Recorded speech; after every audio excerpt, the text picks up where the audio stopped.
dias eu estava meditando neste texto e estava comparando com a nossa geração pós-moderna do século XXI. Uma geração que,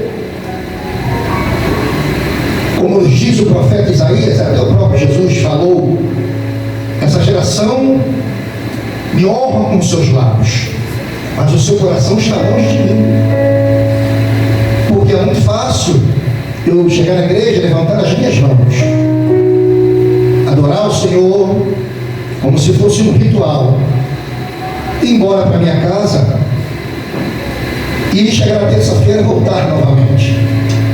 Amanhã, segunda ou terça, quinta-feira. E o Senhor não requer de nós somente isso. O Senhor quer muito mais. O Evangelho, a palavra Evangelho é Evangelios, significa boas novas. Precisamos pregar as boas novas. Foi para isso que o Senhor nos chamou. Quando Ele ressuscitou, capítulo 28 do Evangelho de Mateus, Ele disse assim: é-me dado todo o poder nos céus e na terra. E disse para os discípulos: ide por todo mundo, pregar o Evangelho a toda criatura. Quem crê e for batizado será salvo. Quem não crê está condenado. O Senhor nos deu uma missão. Servir a Cristo não é só estar na igreja. Isso nós nos reunimos como corpo do Senhor e cuja cabeça é Ele. O Senhor quer de nós muito mais. O Senhor quer de nós todo o nosso ser. Que às vezes nós pensamos em servir a Deus e dizemos assim: ah não, Deus só quer o meu coração. Não, Ele não é açougueiro. Ele quer de corpo, alma e espírito. Ele nos quer por completo. Não adianta nós servirmos a Deus somente na alma e o corpo sem o corpo. Não adianta nós servirmos a Deus no corpo sem a alma. A alma é o psique do homem, é o centro das atenções. Nosso espírito, ele nos liga a Deus, o Espírito de Deus. O homem é tricotômico. O que é isso, pastor? É corpo, alma e espírito. É tricotomia. O homem não é dicotômico, é tricotômico. Corpo, alma e espírito. Então nós devemos, até o Senhor fala na sua palavra, nós temos que servi-lo de todo o nosso coração, de todo o nosso entendimento, de todas as nossas forças, de tudo por completo. O Senhor não nos quer pela metade. Uma certa feita eu ouvi um pastor pregar e ele dizia assim aqui, ele dizia que nós somos assim. O Senhor está aqui com a nossa vida nas mãos, mas nós ficamos segurando ainda e não queremos deixar Ele nos usar. E o Senhor quer. E o Senhor quer fazer de nós uma atalaia, assim como Ele fez com Ezequiel. Chamou Ezequiel para enviar a um povo não de estranha fala, mas um povo que ele conhecia. Mas no capítulo 2 você vê que ele falou assim: eu estou te enviando a uma nação rebelde, não de estranha fala. Eles precisam saber que houve um profeta entre vós. Porque hoje em dia muitos sobem no púlpito para massagear o ego dos irmãos. E massageia o ego não muda ou não transforma a vida. Para isso o apóstolo Paulo, no capítulo de número 12 da epístola de Paulo aos Romanos, ele fala que ali tem um versículo que nos traz no original a metanoia, a transformação da mente. Nós precisamos ter uma mente transformada. Nós não precisamos tomar a forma do mundo. Nós somos diferentes. Nós andamos diferente. Nós falamos diferente. Há quem diga hoje em dia, muitos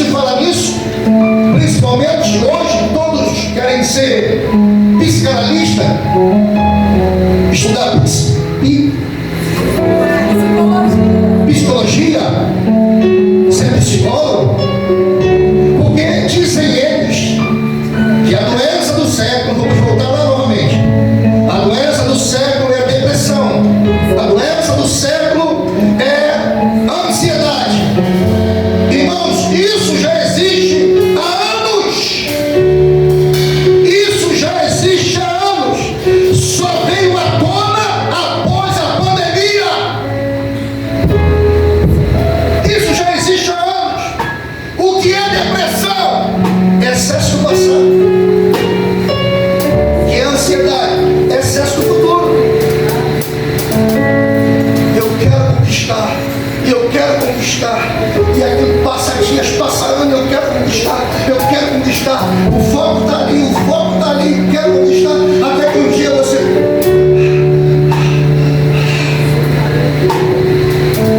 Cadê o camarada? Nós não estamos.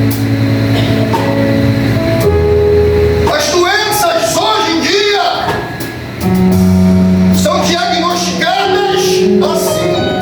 Por quê? Mente depressivo, excesso do passado. Não estou dizendo que você não precisa de um psicólogo para tratar sua psique. Talvez foi abusado, talvez aconteceu alguma coisa lá atrás, tem trauma lá atrás, que precisa de um acompanhamento profissional. Mas até quando nós vamos estar indo ao psiquiatra, psicanálise, como é que é o nome? É isso aí. Até quando? Se nós temos aqui um psicólogo, se nós temos aqui um cardiologista, se nós temos aqui aquele que vai curar a nossa ansiedade. Ansiedade se cura com os joelhos no chão, irmãos. Depressão se cura com palavra. Nem só de pão viverá o homem, mas de toda palavra que sai da boca de Deus. É palavra que cura a alma. É palavra que cura a alma.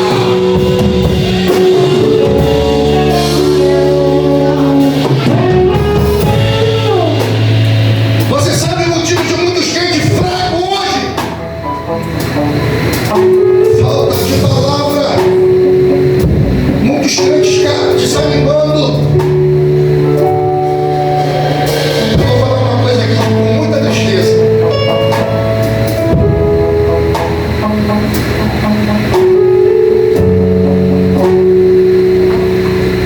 Se eu fosse contar para você quantos líderes tombaram do ano passado para cá, pastores, presidentes de igreja, você ia ficar esclarecido. Eu tive a oportunidade de conversar com um deles e falei para ele assim: sabe o que acontece? Por isso que eu sou pastor de igreja. Porque você é pastor de igreja. Aí amanhã tu prega ali. Segunda-feira. Aí terça-feira tu está na tua igreja. Aí quarta-feira tu prega na outra igreja. Aí quinta-feira tem culto na igreja dele, ele não vai, deixa o segundo dirigente e vai pregar na outra igreja. Aí sexta na outra igreja, sábado na outra, domingo na outra. Às vezes fica 15 dias fora da igreja em que ele é presidente, em que ele preside. Só dá. Só dá. Coloca uma água.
sai.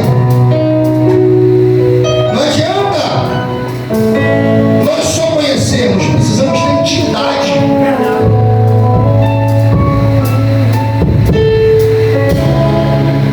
Como que eu tenho intimidade? Os casados aqui, você conheceu a sua esposa, você namorou, você noivou, você casou, hoje você tem uma intimidade com ela. Você conhece ela. Intimidade é isso.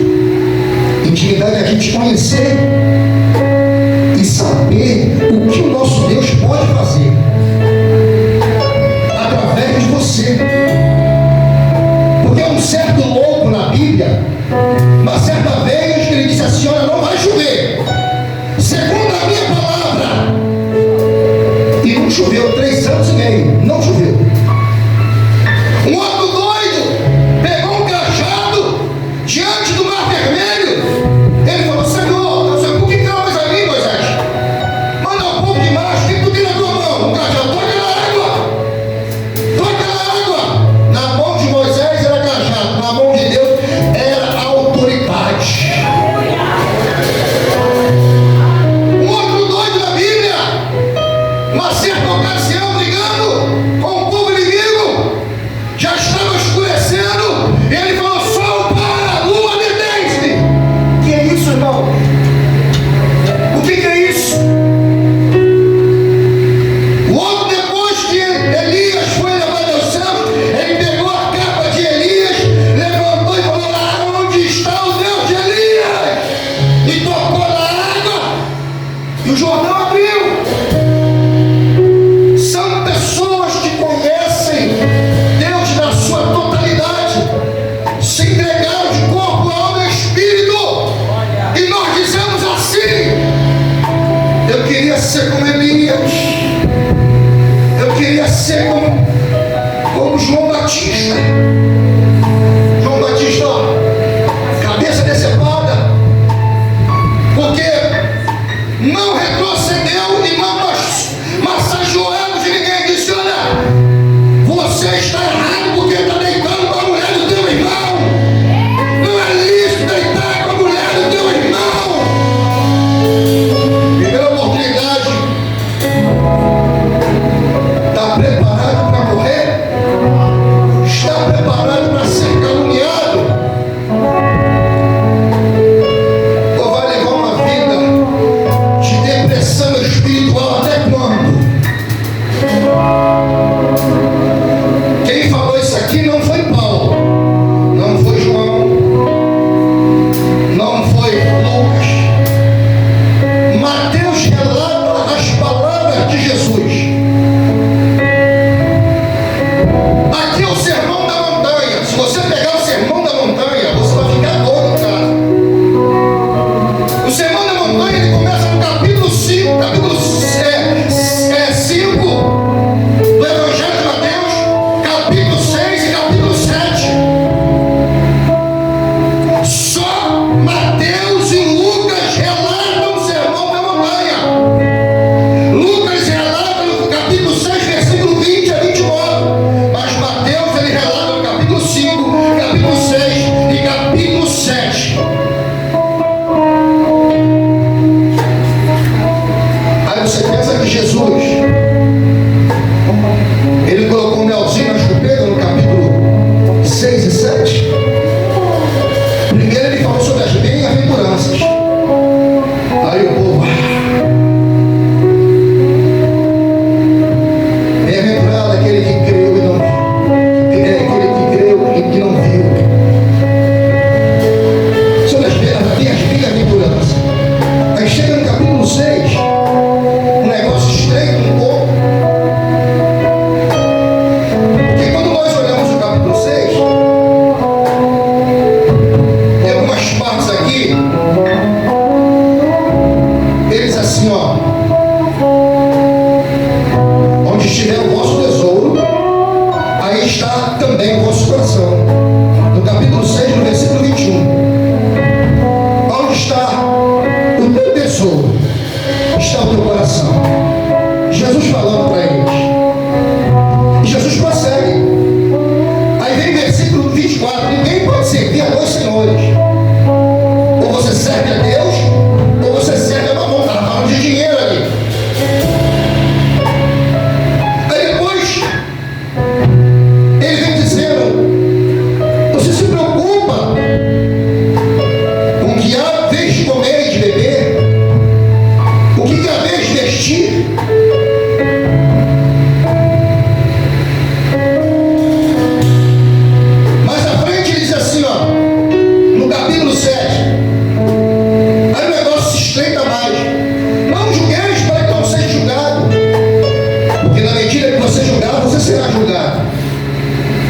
Jesus, ele estava exortando o povo aqui.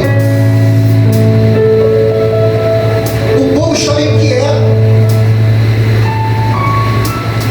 Quando chega no versículo 31, ele diz assim, o versículo que nós lemos: não andeis inquietos. Quem está falando aqui é Jesus. Não andei inquietos. O que é uma pessoa inquieta?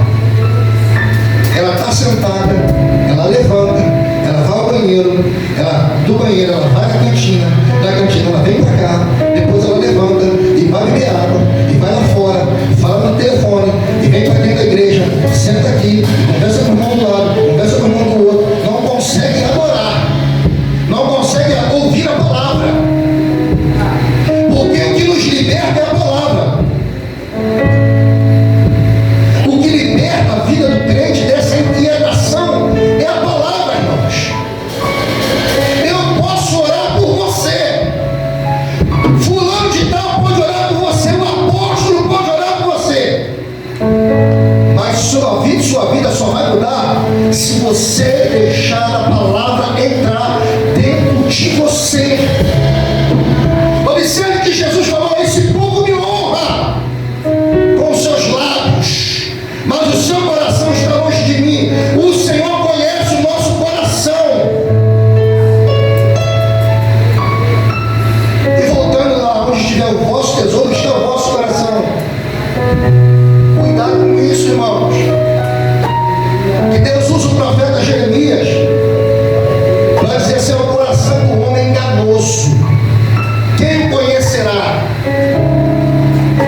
Porque quando nós estamos inquietos, a nossa mente está na esfera da terra.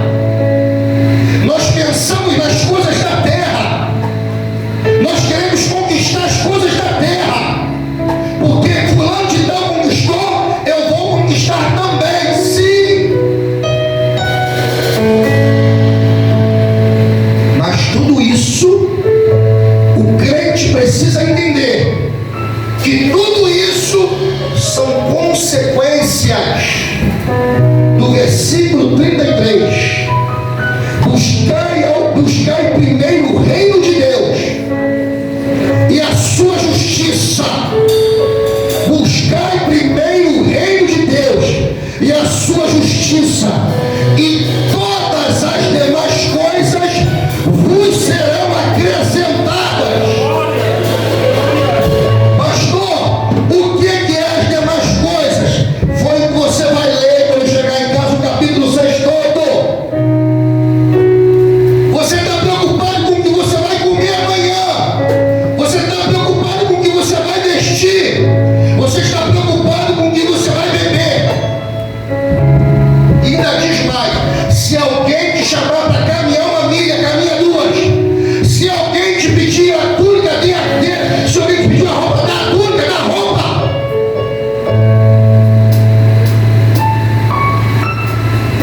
A igreja pós-moderna do século 21, ela está assim na correria. A mente está na terra.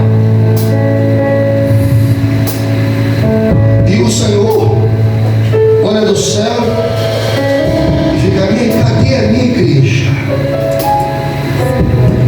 Que onde coloca a planta dos pés, eu vou no tenho dado. Onde está a minha igreja? Nós precisamos. Será que precisamos os Wesley do passado, dos dias atuais?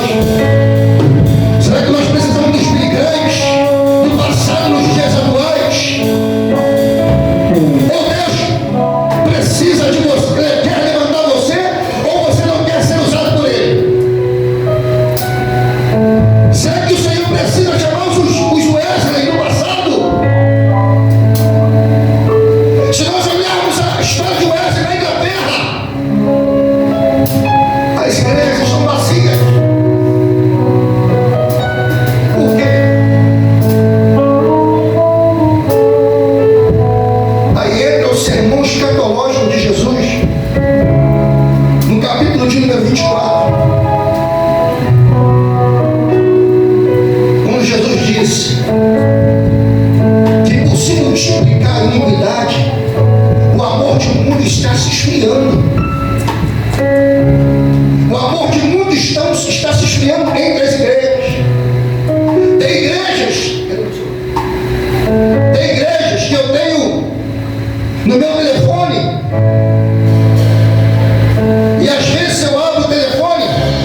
leite de beber, você lhe pediria e ele daria água da vida.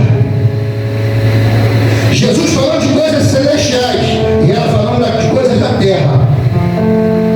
Ela falou: Senhor, eu vou tirar água para o Senhor, porque o Senhor não tem nada para tirar. Não tem o cântaro para tirar. E depois que ela deu de beber, ele falou assim: agora vai e chama teu marido. Ela olhou para ele: mas eu não tenho marido. Ele falou: falaste bem que você não tem marido, porque já estiveste 5 maridos, e o que agora está contigo não é teu. Aí ela falou: ih, vejo que tu és um profeta. Aí ela se ligou. Quando ele falou da vida dela, agora sei que tu és um profeta. Mente na terra. Os nossos pés estão na terra, mas a nossa mente precisa estar lá em cima. Mente na terra. Abraão e Ló se separam. Ló vai para Sodoma e Gomorra, lugar de perdição. Até o tempo que o Senhor falou para Ló: sai da cidade que eu vou destruir a cidade. Ló tinha posse, Ló era respeitado, Ló tinha condições financeiras, Ló tinha posição em Sodoma. Precisou os anjos irem lá para tirar Ló da sua casa, da sua família. E o Senhor falou para ele assim: olha, vai e não olha para trás. Mente na terra, agarrado às coisas materiais. Isso aqui é meu, eu tenho 2. O irmão precisa, não vou dar para ele, que só deve me faltar um. Irmão, para com isso. E Jesus diz aqui: não juntei tesouros na terra, em que a traça e a ferrugem corrói, mas ajuntai tesouros no céu. Ajunte tesouros no céu, tenha crédito no céu. Foi embora. Daqui a pouco a mulher de Ló, mente na terra, ficou convertida em uma estátua de sal. Mente na terra não vai fazer você entrar na Nova Jerusalém. Irmãos, o que adianta você ter tantos anos de crente, mas não ter a mente no céu, ter a mente na terra, e Jesus voltar e você ficar? Você sabe o que vai acontecer aqui na terra? Você sabe o que vai acontecer com essa terra? Catástrofe.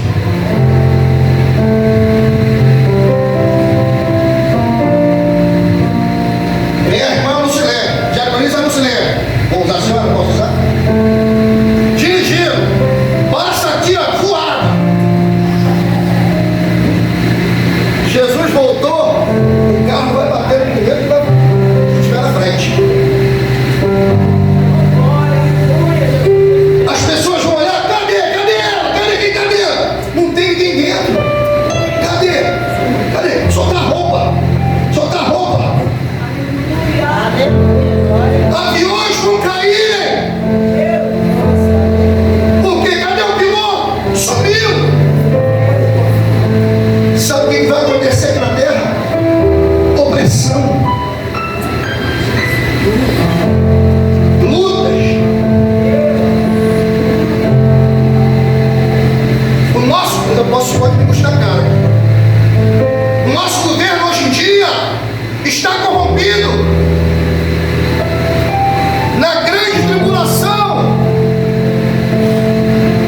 vai vir um homem com a sabiência que vai trazer solução para tudo. Todas as doenças.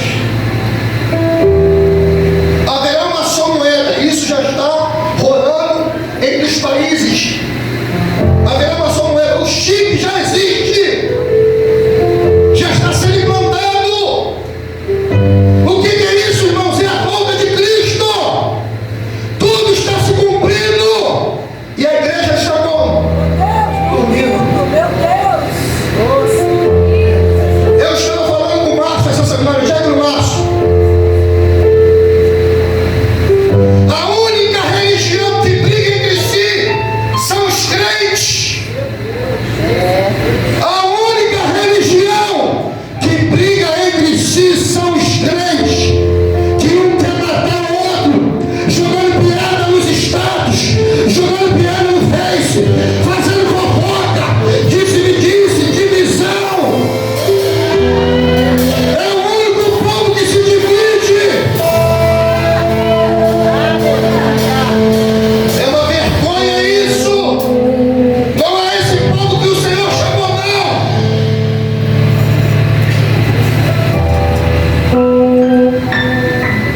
Se você não tem coragem de pedir perdão a ninguém, não fale de ninguém.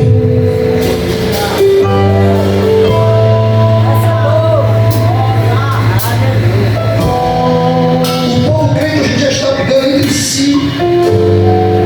As igrejas estão brigando entre si. Eu ouvi uma pregação durante esses dias que o pastor estava dizendo: hoje em dia a pessoa entrou para a igreja hoje, conhece um capítulo da Bíblia, pensa que sabe mais do que o líder da igreja, não obedece mais, não quer saber de sentar para aprender, quer sair para pregar mundo afora, não dá ouvido à liderança, mas ouve os que estão de fora.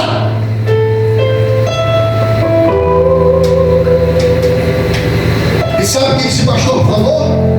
São os rebeliados, porque não aceitam a doutrina aqui, saem daqui, abrem uma portinha ali e levam um monte de rebeliados com ele para lá. A igreja está se dividindo, a igreja está em briga entre si dentro dela. E essa igreja que o Senhor vem buscar não é a que está na Bíblia. A igreja que vem buscar é a igreja de Apocalipse, que os anciãos estavam assim: Santo, Santo, Santo, Santo é o Senhor, Santo é o Senhor, Santo é o Senhor. É assim que tem que fazer? Eu não concordo que é, mas eu vou fazer. Foi Deus que dirigiu, mas eu vou fazer. Você pensa o quê? Que quando Josué recebeu de Deus a orientação para rodear a cidade, não se revoltaram contra ele, não se levantaram contra ele. Tu está maluco, Josué? Quando que nós vamos vencer Jericó?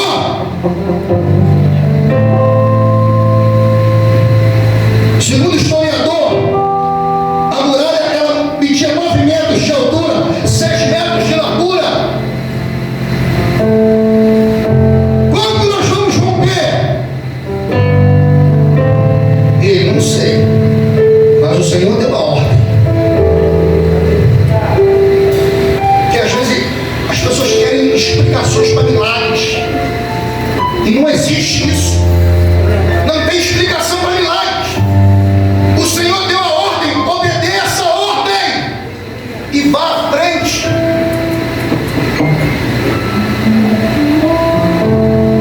Josué, Josué, quem está comigo? Eu. Ah, rebeliado, tem outra opção? Vamos lá.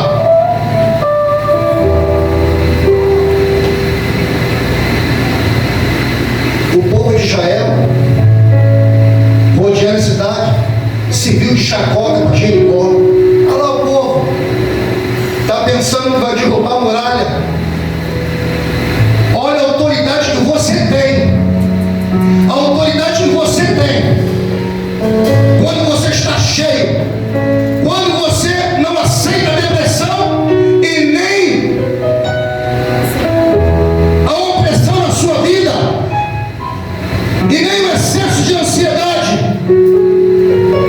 Quando você está dentro da palavra, a pessoa pode fazer você de chacota. Você até olha, até vê. As pessoas estão rindo de você. As pessoas estão caçoando de você. Mas se Deus mandou, faça. Que o tempo de cantar ele vai chegar. O tempo, hoje você não pode ter nada. E as pessoas olharam, vai ela para a igreja novamente. Vai de novo, vai ele de novo, vai ela de novo.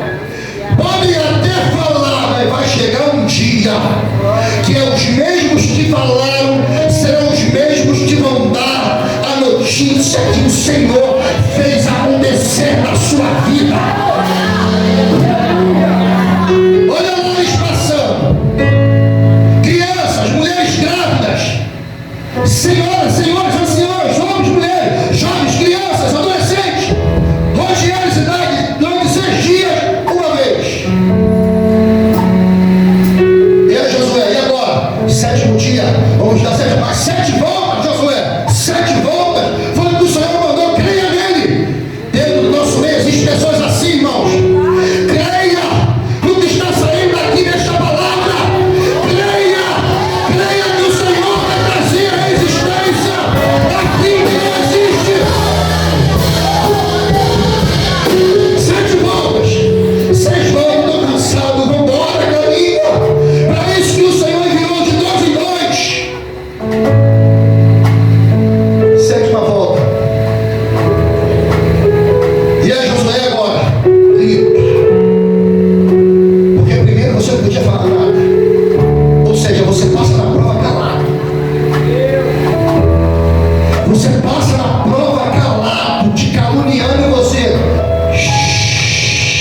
buzina, chifre de carneiro, chofar, toca a buzina, tocar a buzina.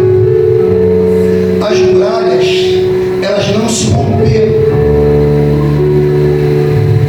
elas ruíram, elas afundaram, porque se elas tombassem para um lado, o povo morreria, e o povo teria dificuldade ao passar sobre elas. E se tombasse para dentro, do lado de dentro, não teria como subir, como passar. Então o que o Senhor fez? As muralhas, elas afundaram, e o povo passou pelas muralhas e tomou Jericó. Aos olhos humanos, aos olhos daqueles que era contra Josué, nada iria acontecer. Mas Josué sabia no Deus que ele cria.